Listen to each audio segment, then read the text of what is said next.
Les magnifiques pyramides égyptiennes se dressaient silencieusement sur le désert pendant des millénaires, cachant les secrets de la civilisation ancienne qui dominait autrefois ces régions. Cela jusqu'à ce qu'une découverte révolutionnaire soit faite par un soldat français.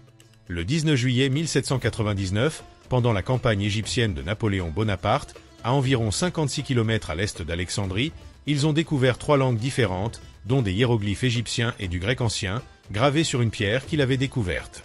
La fameuse « pierre de Rosette » a fourni des informations sur une langue qui avait disparu depuis des milliers d'années. Les inscriptions décrivaient un décret de 196 avant JC émis par le roi Ptolémée V. La traduction de cette pierre s'est avérée être la clé pour résoudre les mystères d'une civilisation entière, les mystères de l'Égypte. Les inscriptions découvertes dans les temples, les tombes et les monuments égyptiens pouvaient enfin être déchiffrées par des savants ayant maîtrisé la langue hiéroglyphique. Grâce à cette avancée, l'égyptologie est entrée dans une nouvelle ère, et les mystères des pyramides, des pharaons et de la vie quotidienne de la société égyptienne ancienne ont commencé à être révélés. Comment un fleuve a-t-il pu transformer un désert aride en berceau de la civilisation humaine?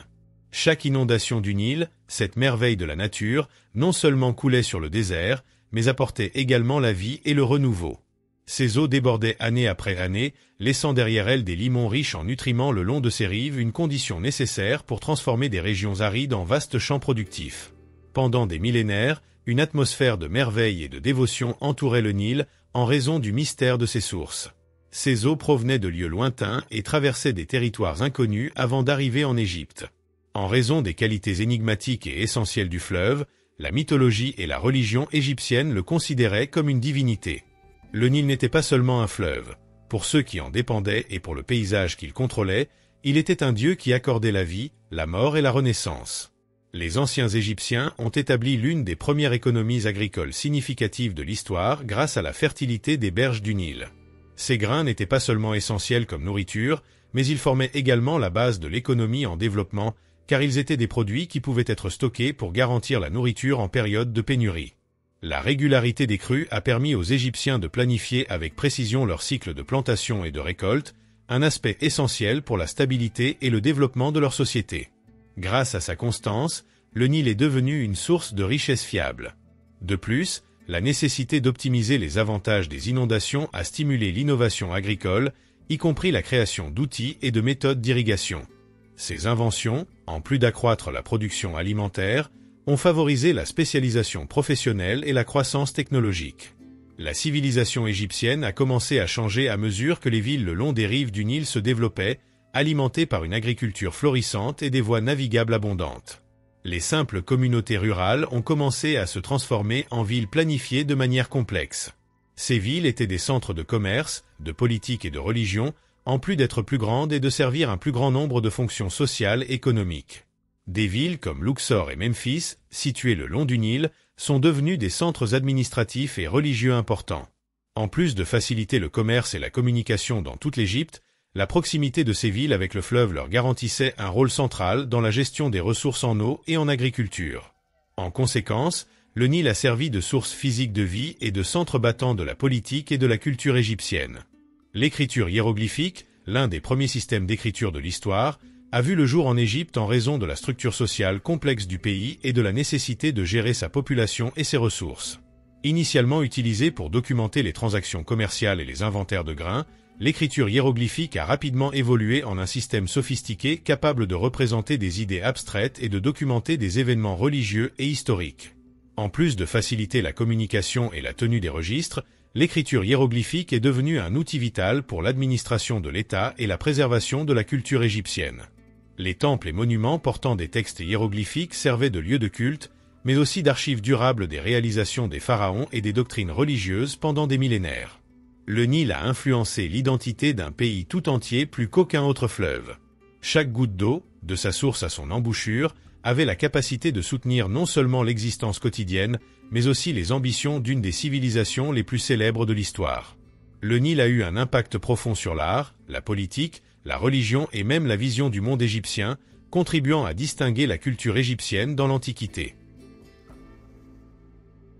Avant de devenir une nation politique unique dirigée par un seul pharaon, l'Égypte était divisée en 2 royaumes indépendants, chacun avec ses propres coutumes et ses chefs gouvernants.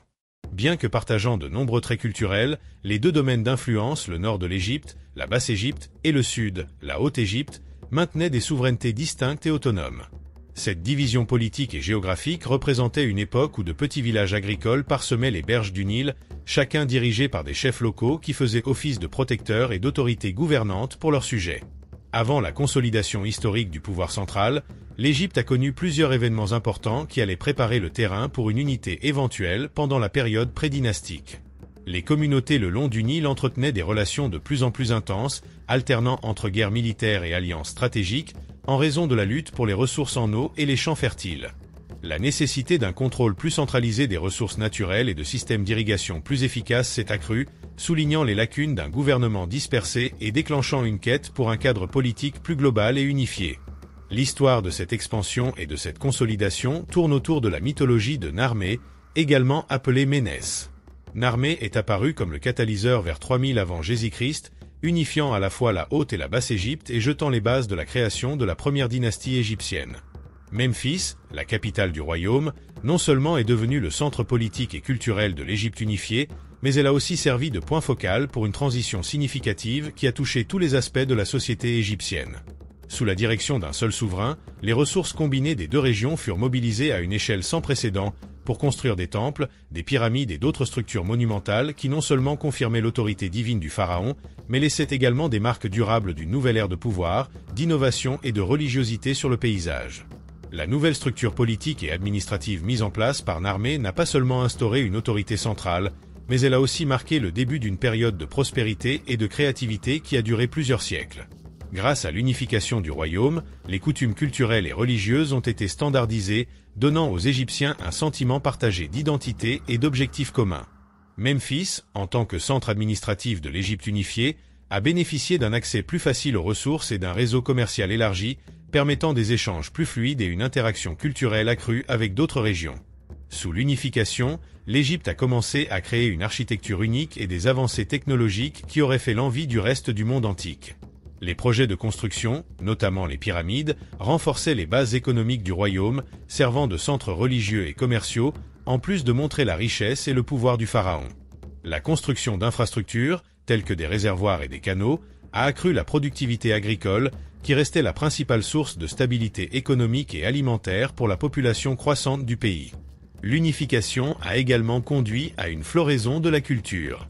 L'essor de Memphis a permis aux arts et aux sciences de prospérer, avec des avancées en ingénierie, mathématiques et médecine, encouragées par le mécénat royal. L'écriture hiéroglyphique, qui existait déjà avant la dynastie, a pris de nouvelles formes et complexités, permettant d'enregistrer les lois, les doctrines religieuses et les accomplissements historiques avec une précision jamais atteinte auparavant. Ces archives servaient à la fois d'outils administratifs et liturgiques, et elles renforçaient le récit de stabilité et d'unité sous le règne du pharaon. Cependant, l'effet le plus durable de l'unification fut la concentration du pouvoir politique et religieux, qui s'accompagna de la construction de vastes complexes de temples et de la standardisation des coutumes religieuses à travers l'Égypte.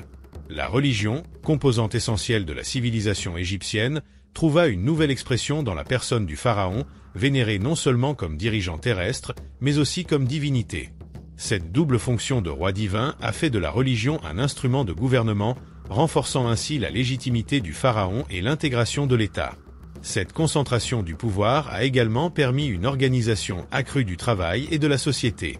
Pendant les crues annuelles du Nil, lorsque les champs étaient inondés et impraticables, des ouvriers, dont beaucoup étaient des paysans pendant la saison de croissance, étaient organisés pour aider à de grands projets de construction. Cette mobilisation, non seulement optimisait l'utilisation de la main-d'œuvre, mais renforçait également la cohésion sociale et l'identité collective en engageant la population dans des entreprises jugées sacrées. Durant l'Ancien Empire, de 2686 à 2181 avenue Jésus-Christ, l'Égypte a connu l'une de ses périodes les plus prospères et influentes. Cette période, connue sous le nom de l'ère des bâtisseurs de pyramides, est renommée pour ses réalisations architecturales remarquables qui continuent d'impressionner le monde jusqu'à aujourd'hui. La grande pyramide de Gizeh, construite par le pharaon Khéops, en est l'exemple le plus célèbre. Ces constructions colossales servaient non seulement de tombes, mais étaient également le résultat tangible de l'union entre la politique, l'ingénierie, l'art et la religion. Les pyramides n'étaient pas simplement des sépultures pour les dieux. Elles étaient de puissants symboles de l'autorité divine du pharaon et étaient érigées pour garantir son immortalité. Construites par un groupe d'ouvriers qualifiés et temporaires, ces structures témoignaient d'une société hautement organisée capable de mobiliser des ressources humaines et matérielles à une échelle sans précédent. Chaque pyramide, nécessitant une expertise technique ainsi qu'une planification logistique et administrative complexe, symbolisait l'existence d'un État centralisé puissant. Les réseaux complexes de chambres et de couloirs à l'intérieur des pyramides révélaient un niveau incroyable de maîtrise spirituelle et technique. La précision avec laquelle ces structures ont été construites, alignées avec des étoiles spécifiques et intégrant des éléments de conception sophistiqués, reflète non seulement une prouesse technologique impressionnante, mais également des croyances religieuses profondément ancrées, où le pharaon était perçu comme l'intermédiaire entre les dieux et les humains. Pendant cette période de grande activité architecturale, le culte du pharaon vénéré comme un dieu sur terre s'est consolidé et la bureaucratie s'est développée rapidement. La croissance de l'administration d'État a facilité les projets de construction monumentaux à grande échelle et renforcé l'économie centralisée en allouant des ressources considérables à ces initiatives. Ce système a contribué à la mise en place d'un modèle de gouvernance qui a uni et soumis les diverses sphères de la société égyptienne politique, sociale, religieuse et économique à l'autorité de l'État. Ainsi, l'Ancien Empire n'a pas seulement transformé le paysage de l'Égypte avec ses pyramides massives, mais a également établi des structures politiques et religieuses qui ont eu un impact durable sur la culture égyptienne pendant des millénaires. En plus de créer des monuments qui ont traversé les âges, cette période a consolidé les hiérarchies du pouvoir et de la religion qui allaient définir la société égyptienne. La société égyptienne a été profondément marquée par l'administration centralisée née sous l'Ancien Empire, permettant la mise en œuvre de projets à grande échelle et une redistribution plus efficace des ressources. Le gouvernement égyptien pouvait imposer un contrôle strict sur diverses activités économiques, y compris le commerce, l'agriculture et les grands projets de construction, grâce à une bureaucratie hautement spécialisée et fonctionnelle. Dans une civilisation en pleine expansion démographique et complexité, cette autorité centralisée était essentielle pour maintenir la stabilité et la prospérité. La construction des pyramides a eu un impact culturel et spirituel profond sur le peuple égyptien, en plus de ses effets politiques et économiques. Perçues comme des escaliers vers le ciel, les pyramides assuraient au pharaon, et donc à son peuple, une place parmi les dieux en offrant un chemin direct vers l'au-delà. Cette perspective maintenait le double rôle du pharaon en tant que monarque et figure divine, un rôle essentiel dans la religion égyptienne, où le bien-être du pharaon était intrinsèquement lié au destin de tout le royaume. Ce concept influençait la vie quotidienne, la littérature et les arts dans tous les domaines de la société égyptienne. Les pyramides n'ont pas seulement eu un impact à l'intérieur de l'Égypte, elles sont devenues un puissant symbole de la grandeur égyptienne pour les pays environnants. La capacité à ériger de tels monuments était une démonstration évidente de la puissance et de l'organisation de l'Égypte, servant d'avertissement aux alliés et aux adversaires sur la protection divine et l'autorité du pharaon.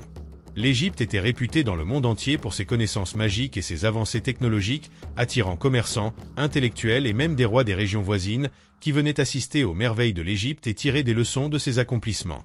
Les pyramides égyptiennes étaient bien plus que des tombes ou des monuments. Elles étaient des représentations d'une société au sommet de sa puissance technologique, politique et culturelle. Elles incarnaient l'esprit d'une époque où l'Égypte ne construisait pas seulement des bâtiments colossaux, mais posait également les fondations d'un État qui serait craint et admiré pendant des millénaires. Les pyramides et le système qui les a créées ont laissé un héritage durable qui inspire et fascine encore aujourd'hui, symbolisant la capacité de l'humanité à transformer une vision en réalité et illustrant l'ingéniosité des anciens Égyptiens. L'endurance des pyramides en tant que symboles culturels et architecturaux peut être attribuée non seulement à leur monumentalité, mais aussi à leur capacité à capturer l'essence d'une époque particulière. Elles représentent le sommet de l'engagement civique dans l'Égypte antique, où chaque citoyen, du plus humble ouvrier au plus haut fonctionnaire, participait à un projet considéré à la fois comme un effort national et une démonstration de dévotion religieuse. La construction de ces pyramides a non seulement renforcé la cohésion sociale et l'identité nationale, mais elle a aussi renforcé la loyauté envers le pharaon et l'État. Tout au long de l'Ancien Empire, la stabilité interne de l'Égypte dépendait fortement de cet objectif commun. Tandis que les ouvriers érigeaient des monuments, des artisans, des artistes et des ingénieurs perfectionnaient leur art et apportaient des innovations qui allaient être transmises aux générations suivantes. L'intense activité culturelle et architecturale de cette période a également favorisé des percées en astronomie et en mathématiques, qui étaient essentielles pour la planification précise et l'alignement des pyramides sur les étoiles, intégrant ainsi encore plus profondément la cosmologie égyptienne dans l'architecture. Après la splendeur et l'ordre soigneusement construit de l'Ancien Empire, l'Égypte a traversé l'une des périodes les plus difficiles de son histoire. La première période intermédiaire, qui dura de 2181 à 2055 avant Jésus-Christ. Contrairement à la période précédente, caractérisée par des constructions monumentales et un pouvoir centralisé, cette ère fut marquée par l'instabilité et la désintégration. Mais qu'est-ce qui a conduit à la désintégration d'une nation autrefois unie et puissante en factions et en conflits? Le premier facteur d'instabilité fut une série de graves sécheresses qui ont gravement affecté le secteur agricole égyptien, le pilier de l'économie du pays. Les crues annuelles du Nil diminuèrent, entraînant des mauvaises récoltes et une famine qui ébranlèrent les fondations de l'autorité pharaonique. L'incapacité du gouvernement central à gérer efficacement la crise et à assurer une répartition équitable des ressources affaiblit le pouvoir du pharaon.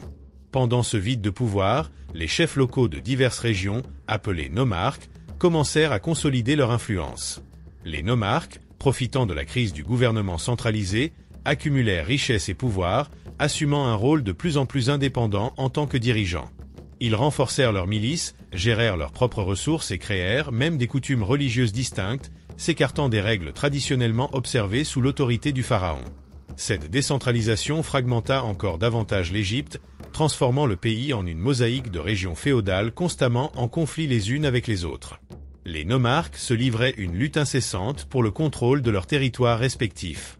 Ce conflit ne se limitait pas aux guerres. Il influençait tous les aspects de la vie et se reflétait dans l'art et la culture de l'époque.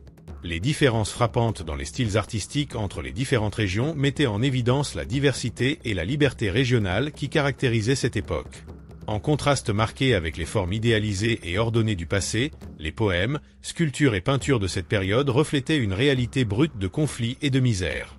Malgré ses difficultés et son instabilité, cette période de décentralisation et de chaos a également vu une évolution significative du paysage local et culturel. Les épreuves traversées par le peuple égyptien ont non seulement mis à l'épreuve leur résilience, mais elles ont aussi encouragé une large gamme de manifestations artistiques et culturelles, ouvrant la voie au changement qui allait aboutir à la restauration d'une Égypte plus forte et plus unifiée sous de nouvelles dynasties. L'Égypte resta divisée par des conflits civils et des troubles politiques, et les effets se faisaient sentir à tous les niveaux de la société. En plus des grandes villes, les petites communautés rurales furent également touchées par cette instabilité, rendant l'agriculture difficile en raison des incertitudes politiques et climatiques. Cette crise prolongée fit de l'autosuffisance une nécessité croissante, et les systèmes de soutien traditionnels tels que les programmes d'État destinés au bien-être public commencèrent à s'éroder. L'art et l'architecture égyptiens commencèrent également à refléter les tensions et la fragmentation de l'époque en l'absence d'une autorité centrale forte. Les monuments n'étaient plus de grands symboles nationaux d'unification, mais plutôt des expressions localisées du pouvoir et de la dignité des nomarques. Avec des styles distincts émergeant dans diverses régions, l'art devint de plus en plus diversifié, chaque région affirmant son identité propre et sa résistance à l'instabilité qui frappait le pays. Cette diversité artistique et architecturale témoigne de la pluralité culturelle directement issue de la décentralisation politique. Il y eut également une divergence notable dans les pratiques religieuses. En l'absence du pharaon en tant que figure principale médiatisant les relations avec les dieux, les nomarques et les autorités locales commencèrent à exalter leur propre divinité locale.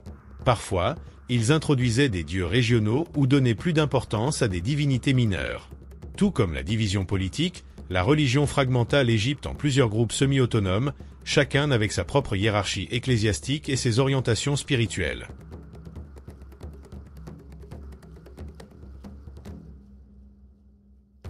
Après une période mouvementée de décentralisation et de fragmentation, l'Égypte connut une renaissance et une consolidation sous le Moyen Empire, 2055 à 1650 avant Jésus-Christ. L'ascension de Montouhotep II marqua le début d'un renouveau national et d'une réunification qui allait changer le cours de l'histoire. Mais comment un tel changement fut-il possible? La réunification par Montouhotep II symbolisait le rétablissement de l'ordre social et politique, en plus d'une victoire militaire. Le pharaon rétablit un gouvernement centralisé et efficace, en consolidant le pouvoir dispersé des nomarques.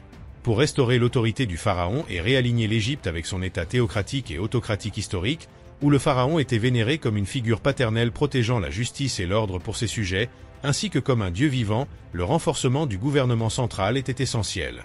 L'expansion des frontières de l'Égypte, en particulier vers le sud, vers la Nubie, devint une priorité stratégique au cours du Moyen Empire.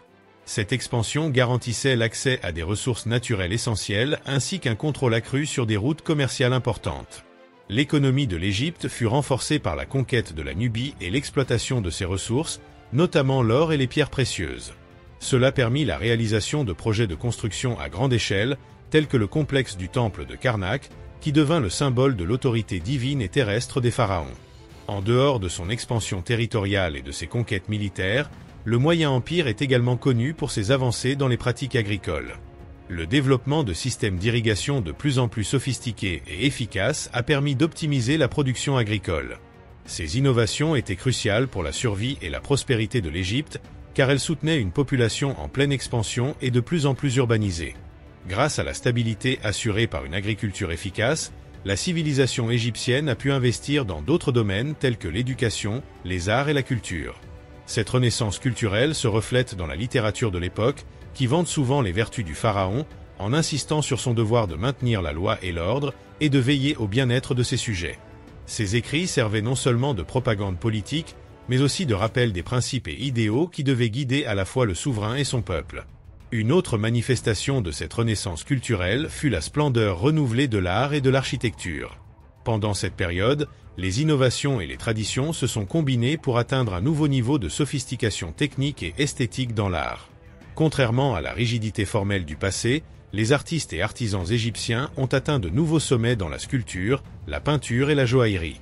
Ces œuvres se distinguent par une attention minutieuse aux détails et une représentation plus réaliste des êtres humains et des divinités. Le complexe du temple de Karnak, développé et embelli tout au long de cette période, est un exemple remarquable de cette renaissance architecturale et théologique. Karnak n'était pas seulement un lieu de culte, mais aussi un centre culturel et un symbole de la stabilité et de la richesse retrouvée, apportés par des pharaons tels que Montouhotep II et ses successeurs. Ce temple somptueux n'était pas seulement un lieu pour les rituels religieux, mais aussi un lieu où le peuple célébrait et validait l'autorité surnaturelle du pharaon. Le Moyen Empire apporta également des réformes significatives dans l'administration et la bureaucratie. L'introduction d'un système plus organisé de gestion des ressources et de collecte des impôts a accru l'efficacité administrative, permettant une redistribution plus équitable de la richesse et le renforcement des infrastructures internes. Cette structure bureaucratique a non seulement garanti un contrôle efficace sur les vastes et diverses régions du royaume, mais elle a aussi favorisé un climat de prévisibilité et d'ordre, essentiel pour maintenir l'autorité centralisée du pharaon. Comment une des plus grandes civilisations de l'Antiquité a-t-elle pu être envahie et transformée par un peuple dont les origines restent mystérieuses ? Vers 1650 avant Jésus-Christ, au début de la deuxième période intermédiaire, un groupe, les Hyksos, a quitté l'Égypte après avoir établi leur domination sur la région nord du pays avec une démonstration impressionnante de puissance militaire et de progrès technologique. Leur arrivée inaugura une nouvelle période d'influence étrangère et de changements significatifs. En plus de leur puissance militaire, les Hyksos apportèrent des avancées technologiques cruciales qui allaient transformer la vie et les tactiques de guerre en Égypte. L'utilisation des chevaux et des chars de combat fut l'une de ces inventions, offrant un avantage tactique supérieur à ce que pouvait rassembler l'armée égyptienne à l'époque. Rapidement, les Égyptiens adoptèrent et modifièrent cet équipement militaire, ainsi que les techniques de fortification sophistiquées apportées par les Hyksos pour les intégrer à leur propre stratégie militaire. Ces modifications influencèrent non seulement les résultats des batailles, mais elles initièrent également des révolutions culturelles qui impactèrent tout, de la conception des monuments à l'art de la guerre. L'établissement de la domination des Hyksos sur le nord de l'Égypte signala le début d'une période complexe et mouvementée de l'histoire égyptienne. La supériorité technologique des Hyksos obligea les Égyptiens à repenser leurs tactiques militaires et leurs stratégies de défense, malgré leur résistance initiale à l'invasion. Pendant cette période d'assimilation et d'adaptation, le peuple égyptien montra son inventivité et sa ténacité, absorbant et transformant ses influences étrangères pour améliorer sa propre société face à l'adversité. Sous la domination des Hyksos, un phénomène culturel particulier commença à émerger. D'abord considérés comme de simples envahisseurs, les Hyksos commencèrent progressivement à absorber les riches traditions égyptiennes. Cette absorption ne se limitait pas à la surface. Elle incluait l'intégration des aspects fondamentaux de la culture égyptienne, des structures gouvernementales aux pratiques religieuses. En régnant comme pharaons du Nord, les Hyksos adoptèrent les titres et les coutumes égyptiennes et finalement, ils furent moins perçus comme des étrangers que comme une composante essentielle du système culturel complexe de l'Égypte. Pendant cette période d'assimilation culturelle, les coutumes égyptiennes se mêlèrent aux caractéristiques artistiques et architecturales des Hyksos. L'émergence de nouveaux styles d'écriture, de tissage et de poterie refléta une fusion d'éléments qui enrichit le paysage culturel de l'Égypte. Pendant ce temps, les Égyptiens, en particulier ceux du Sud, résistèrent farouchement, s'accrochant à leurs traditions et se préparant à reprendre leur indépendance. Cette combinaison d'assimilation et de résistance créa un dynamisme culturel, à la fois source de conflits et de créativité. L'apparition de figures telles qu'Amos Ier, symbolisant la résistance croissante des Égyptiens face à la domination des Hyksos, marqua l'apogée de cette période. Motivé par le désir de réunifier l'Égypte sous un règne indigène, Amos dirigea une série d'opérations militaires qui aboutirent à l'expulsion des Hyksos. Avec cette victoire, la deuxième période intermédiaire prit fin, laissant place à l'avènement du Nouvel Empire, une ère de concentration renouvelée du pouvoir, d'expansion territoriale et de prospérité inégalée. La renaissance de la puissance égyptienne, accompagnée d'une réaffirmation de l'identité nationale et des traditions, témoigna de la persévérance du peuple égyptien et de sa capacité à absorber, s'adapter et finalement surmonter les influences étrangères. L'expulsion des Hyksos ne fut pas seulement une victoire militaire, elle marqua également un tournant décisif pour l'Égypte, posant les bases d'un empire qui allait s'étendre bien au-delà de ses frontières historiques, à travers une restauration culturelle et spirituelle. Non seulement l'expulsion des Hyksos et la création du Nouvel Empire furent des moments significatifs de l'histoire égyptienne, mais elles marquèrent également un changement fondamental qui prépara l'Égypte à devenir une puissance mondiale majeure. Bien que cette période fût tumultueuse, les guerres et les fusions culturelles laissèrent un héritage durable qui influença profondément la culture égyptienne dans les siècles qui suivirent. Le succès des opérations militaires égyptiennes au Nouvel Empire fut largement dû à l'intégration des avancées technologiques et militaires introduites par les Hyksos, comme l'utilisation des chevaux et des chars de guerre. Ces technologies, initialement introduites par les envahisseurs, furent modifiées et perfectionnées pour renforcer l'armée égyptienne, permettant une avancée sans précédent qui étendit la domination égyptienne jusqu'en Nubie et au-delà. L'une des principales forces stratégiques de l'Égypte résidait dans sa capacité à transformer les obstacles en opportunités pour renforcer la nation. L'âge qui suivit l'expulsion des Hyksos fut une période de régénération culturelle et de renforcement de l'identité égyptienne. Les manifestations artistiques et théologiques de l'Égypte furent enrichies par la fusion des cultures qui eut lieu au cours de la deuxième période intermédiaire. L'art égyptien prospéra, affichant une nouvelle confiance et un développement des formes antiques tout en intégrant et en réinterprétant les caractéristiques esthétiques des Hyksos. De plus, cette interaction culturelle eut un impact notable sur la religion, avec l'émergence de nouveaux cultes religieux et la montée en puissance de divinités autrefois marginales, reflétant une société plus intégrée et diversifiée. L'administration égyptienne fut également transformée par la nécessité de combattre et finalement de vaincre les Hyksos.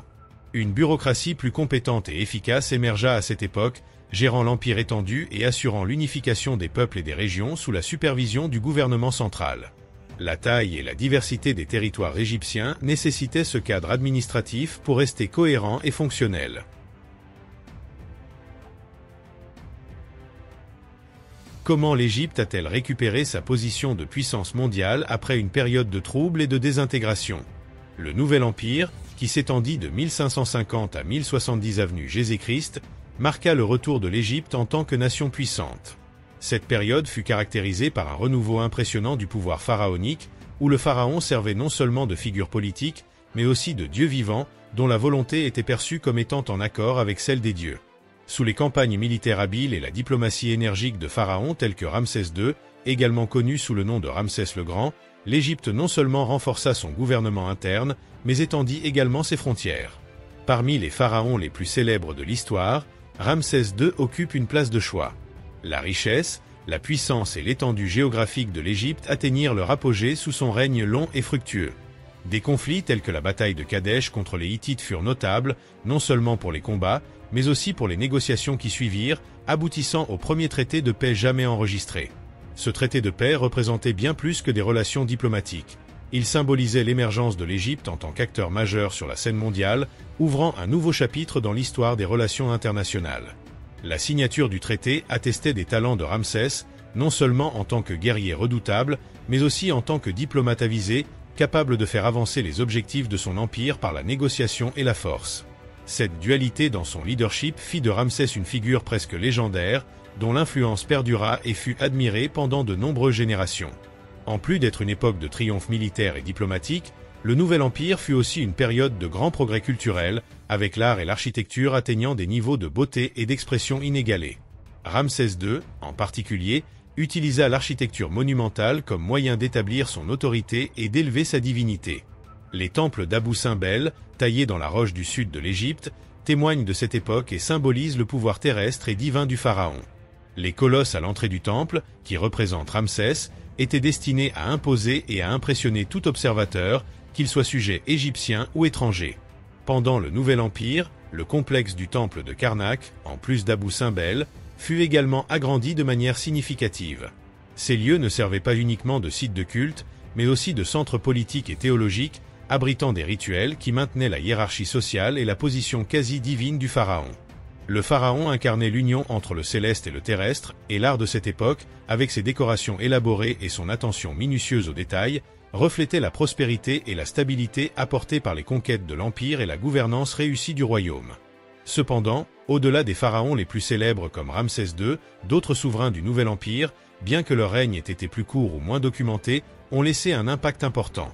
L'exemple le plus célèbre reste celui de Toutankhamon, dont la tombe presque intacte fut découverte en 1922, révélant des trésors inestimables qui ont captivé le monde entier. Bien que son règne fût relativement bref et politiquement moins influent comparé à des géants comme Ramsès, son importance culturelle et historique est immense, principalement en raison de la richesse des objets funéraires découverts dans sa tombe. Ces trésors, dont le célèbre masque mortuaire, offrent une vision fascinante des croyances religieuses, de la vie quotidienne et de la mort à cette époque. Cette période de l'histoire égyptienne, marquée par des pharaons emblématiques, a non seulement solidifié l'Égypte en tant que puissance intérieure, mais lui a aussi permis de jouer un rôle crucial sur la scène internationale grâce à la combinaison de la diplomatie et de la force militaire. Parallèlement à l'expansion territoriale, l'Égypte a su préserver ses conquêtes en forgeant des alliances stratégiques qui assuraient sa stabilité et son influence à long terme. La signature du traité de paix avec les Hittites après la bataille de Kadesh reste un exemple de cette diplomatie astucieuse. Ce traité, l'un des premiers accords de paix jamais enregistrés dans l'histoire, marque le début d'une nouvelle ère où les conflits pouvaient être résolus par la négociation en plus des armes. Les bénéfices de cet accord de paix furent ressentis à la fois par l'Égypte et ses voisins. En outre, les mariages arrangés entre nobles égyptiens et dirigeants étrangers devinrent une pratique courante sous le Nouvel Empire, renforçant les liens politiques et apportant un niveau supplémentaire de stabilité diplomatique. Bien que ces unions fussent souvent stratégiques, elles favorisèrent un échange culturel dynamique qui influença les mœurs sociales, les croyances religieuses et les expressions artistiques à travers tout le royaume. Cependant, l'Égypte n'hésitait pas à utiliser sa force militaire pour défendre ou promouvoir ses intérêts lorsque la diplomatie échouait. Avec l'invention et le déploiement de tactiques militaires sophistiquées et l'utilisation de technologies comme les chars de guerre, initialement introduits par les Hyksos, l'Égypte était confrontée à des défis sur plusieurs fronts. La capacité de l'Égypte à projeter sa puissance au-delà de ses frontières traditionnelles, non seulement pour repousser des envahisseurs, mais aussi pour influencer les événements dans des régions éloignées, cimenta son statut de superpuissance antique.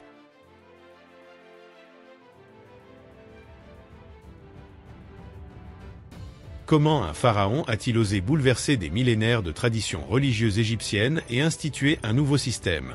Le pharaon Akhénaton, du Nouvel Empire, tenta de réinterpréter entièrement les doctrines religieuses de l'Égypte ancienne au lieu de simplement les remettre en question. Mécontent du polythéisme traditionnel, Akhénaton interdit le culte des autres dieux, en particulier celui d'Amon, qui avait longtemps dominé le panthéon égyptien, et déclara que le disque solaire, Aton, était le seul vrai dieu. Ce changement n'était pas seulement un bouleversement théologique, c'était une révolution qui ébranla le cœur politique et religieux de l'Égypte, affectant chaque sphère de la société égyptienne. Akhénaton construisit la ville d'Amarna au milieu du désert, destinée à être le centre rayonnant du culte d'Aton. Cette nouvelle capitale incarnait la vision spirituelle d'Akhénaton et représentait bien plus qu'un simple lieu de culte. C'était une entreprise monumentale. Avec ses temples ouverts et ses vastes espaces dédiés au soleil, Amarna fut conçue comme une manifestation physique de la révolution du pharaon, symbolisant la transparence et l'universalité d'Aton. Toute l'architecture de la ville visait à chasser les ombres réelles et imaginaires qui occupaient jusque-là les temples des multiples divinités égyptiennes. Cependant, ce changement radical rencontra une forte opposition. Le passage brutal d'un panthéon de dieux à une seule divinité provoqua la colère de nombreux Égyptiens, en particulier parmi les prêtres puissants et les nobles, qui voyaient dans ce nouvel ordre religieux une menace à leur statut et à leur autorité. Bien que la construction d'Amarna fût une réalisation impressionnante, elle fut perçue comme un acte de rébellion qui envoya des ondes de choc à travers l'Empire et marqua un changement profond dans les fondements politiques et spirituels de l'Égypte. L'art égyptien subit également des changements radicaux sous le règne d'Akhénaton, reflétant la révolution religieuse qu'il avait initiée.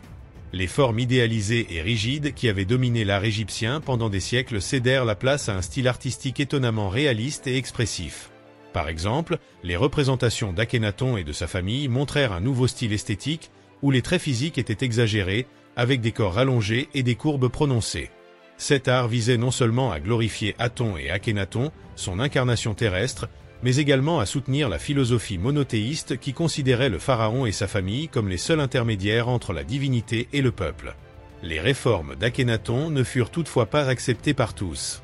Le rejet soudain des anciens dieux, en particulier d'Amon, dont le culte était profondément enraciné et largement soutenu par l'État, provoqua une grande résistance. Le clergé d'Amon, ayant perdu sa richesse et son influence, devint une force puissante contre le nouveau régime. De plus, le peuple, fortement attaché à ses pratiques religieuses traditionnelles, eut du mal à s'adapter à cet ordre religieux imposé qui paraissait étranger à leur vie quotidienne. Cette résistance prit de nombreuses formes, certains continuant à adorer les anciens dieux en secret, tandis que d'autres s'opposaient activement aux réformes d'Akhénaton.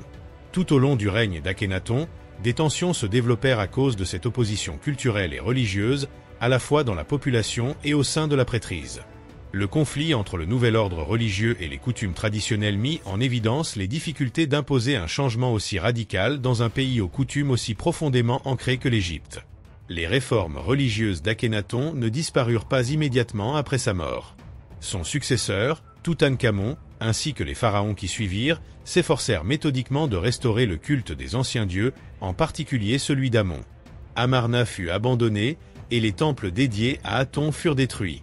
Cette période de restauration religieuse impliquait des efforts délibérés pour effacer toute trace de la révolution religieuse d'Akhénaton et revenir à l'ordre ancien.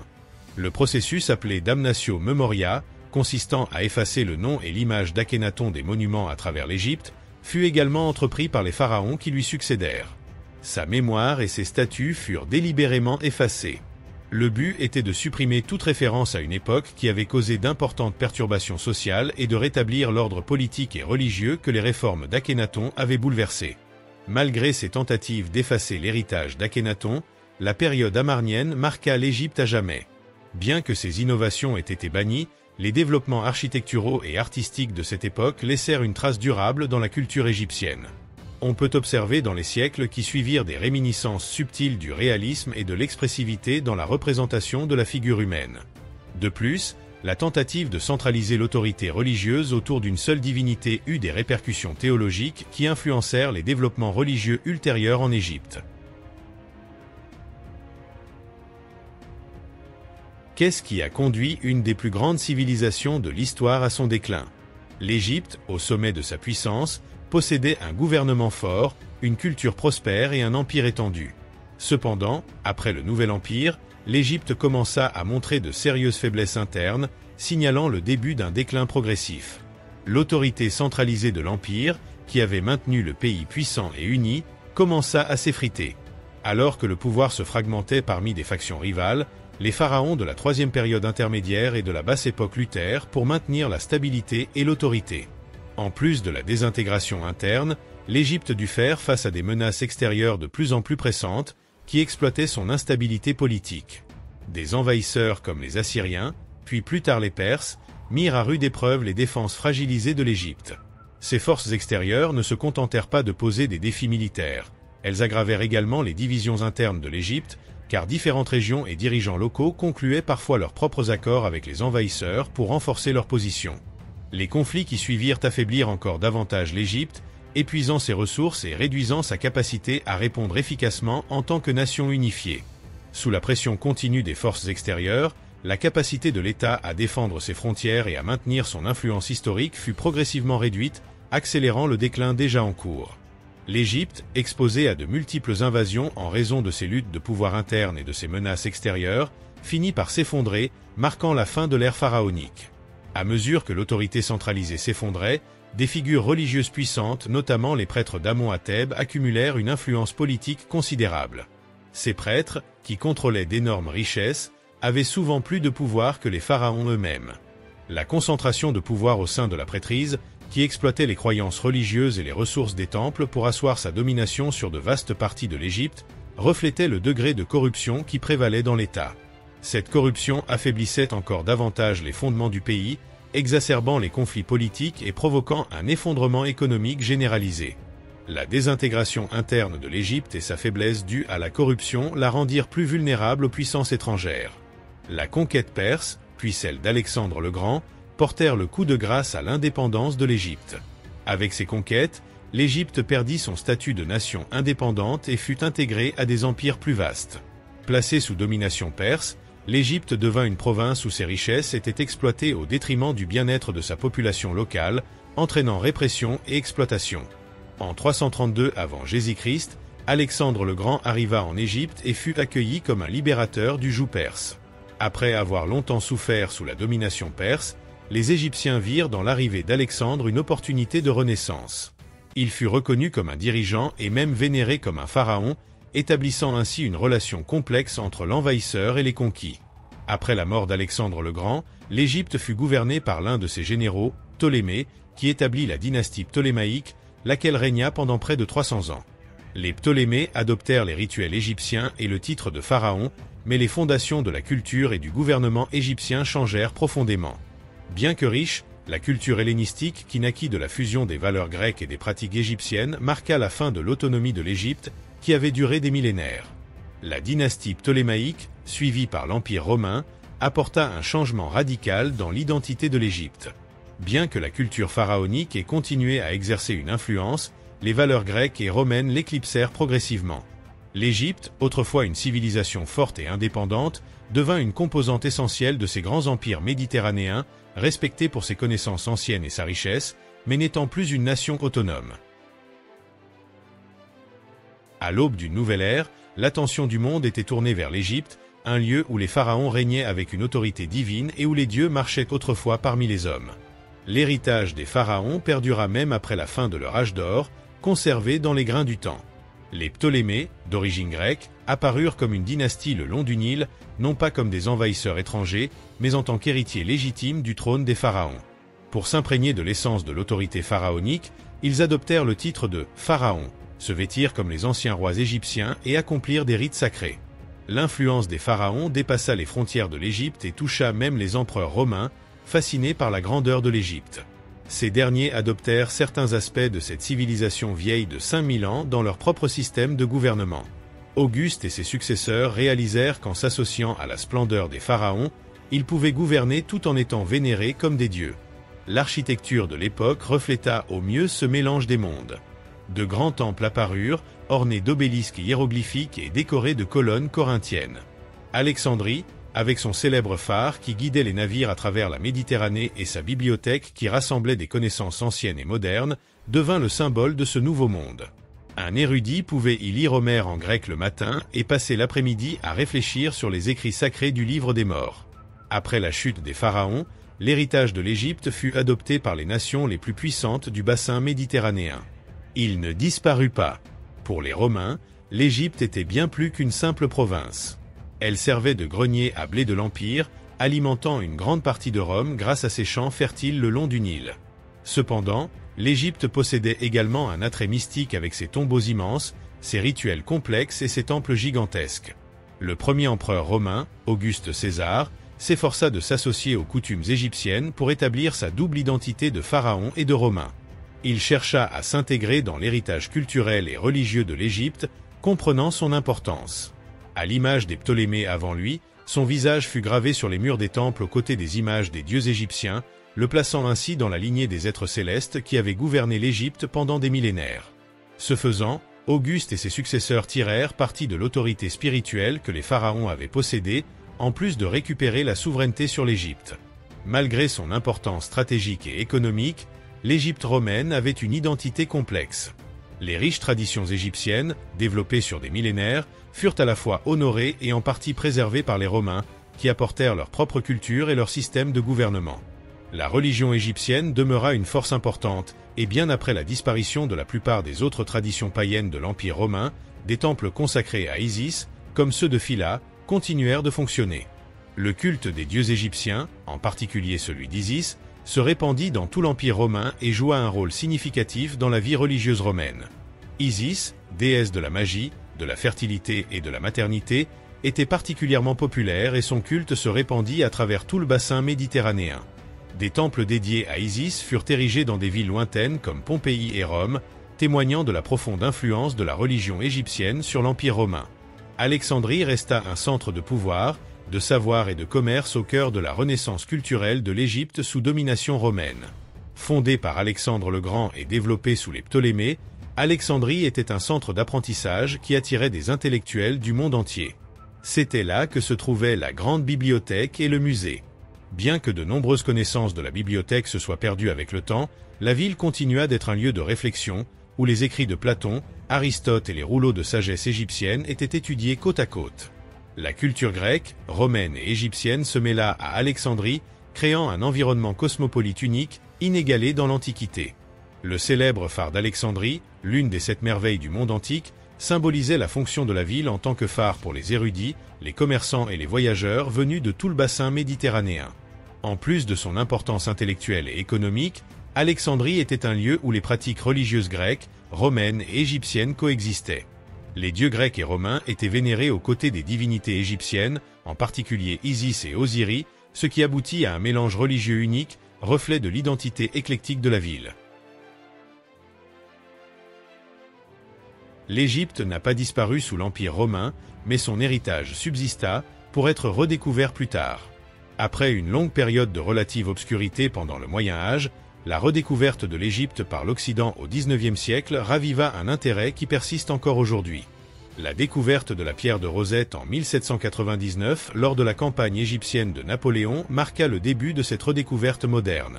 Jean-François Champollion réussit à déchiffrer les hiéroglyphes égyptiens en 1822. Cette découverte d'une civilisation longtemps considérée comme perdue constitua un tournant dans l'étude de l'Égypte ancienne. Armés de la capacité de déchiffrer les écritures hiéroglyphiques, les égyptologues commencèrent à révéler les splendeurs de l'Égypte antique, rétablissant la place historique des pharaons. Les découvertes égyptologiques se multiplièrent au XIXe et XXe siècle. Des archéologues et des savants tels que Howard Carter, qui fit sensation en 1922 en découvrant la tombe presque intacte de Toutankhamon, ravivèrent l'intérêt pour l'Égypte. Les trésors dorés de la tombe de Toutankhamon, y compris son célèbre masque mortuaire, captivèrent le monde entier et relancèrent l'intérêt pour l'Égypte ancienne. La découverte de nouvelles tombes et la traduction de textes supplémentaires confirmèrent le statut de l'Égypte en tant que civilisation fondatrice de l'Antiquité. Les études minutieuses des égyptologues révélèrent de nouveaux éléments sur les structures politiques, les pratiques religieuses et la vie quotidienne des anciens Égyptiens, offrant ainsi un aperçu riche et complexe de la vie des pharaons, des prêtres, des artisans et des simples citoyens. Aujourd'hui, l'héritage des pharaons demeure une source de fierté pour les Égyptiens et une composante essentielle de leur identité nationale. Chaque année, des millions de visiteurs affluent pour admirer des monuments emblématiques tels que le Sphinx, les temples de Luxor et de Karnak, et les pyramides de Gizeh. Ces structures anciennes ne sont pas seulement des lieux historiques, mais aussi des témoignages vivants de la ténacité de l'Égypte et de sa contribution à la civilisation humaine. Cependant, la conservation de ces trésors antiques devient de plus en plus complexe à mesure que la technologie évolue et que les pressions modernes augmentent. L'Égypte est constamment confrontée à la nécessité de trouver un équilibre entre la préservation et la protection de ces sites fragiles et le développement du tourisme. Les initiatives de conservation, comme la restauration continue des temples et la préservation des artefacts dans les musées, sont cruciales pour garantir que les générations futures puissent continuer à étudier et à apprécier ces reliques du passé. Un exemple frappant de cet engagement est la construction du Grand Musée égyptien, situé près des pyramides de Gizeh. Ce musée, une fois terminé, sera le plus grand musée archéologique au monde et abritera des milliers d'artefacts, y compris la totalité des trésors découverts dans la tombe de Toutankhamon. Ce projet marque un nouveau chapitre dans l'engagement de l'Égypte à honorer son histoire tout en regardant vers l'avenir. Même après l'effondrement de leur empire, les pharaons d'Égypte ont laissé l'un des héritages les plus durables de l'histoire humaine.